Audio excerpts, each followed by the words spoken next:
బుద్ధి ఉందా? ప్రతిపక్ష హోదా ఎవరు ఇస్తారా? ప్రజలు ఇస్తారు. నాకు ముఖ్యమంత్రి ఇస్తే నేను అసెంబ్లీకి వస్తానంటే నేను ముఖ్యమంత్రి ఎవరిస్తారు? ప్రజాస్వామ్యంలో ప్రజలు ఓట్లేస్తారు. ఏ పార్టీని ఎక్కడ కూర్చొని పెట్టాలో వాళ్ళు డిసైడ్ చేస్తారు.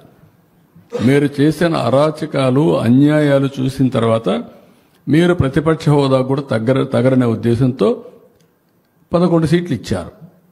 ప్రతిపక్ష పార్టీ కావాలంటే ఎన్ని సీట్లు కావాలి? 18 కావాలి. 18 ప్లస్ 19 కావాలి. 17.5 ప్లస్ 1 18.5 19 కావాలి. 19 ఉంటే వస్తుంది.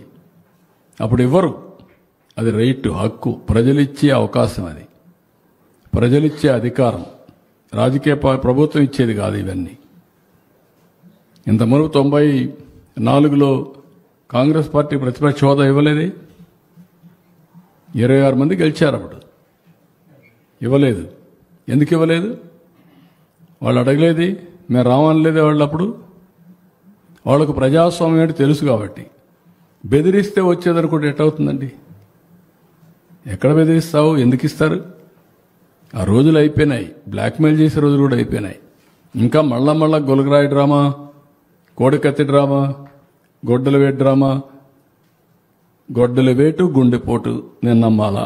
ఇప్పుడు కూడా నేను నమ్మాలా? నీళ్లు ఇస్తే నీళ్లు ఇవ్వలేదని నేను నమ్మాలా?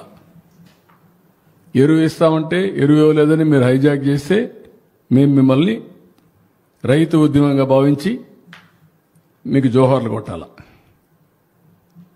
వాళ్ళు దగ్గర పెట్టుకొని పనిచేయండి మీరు.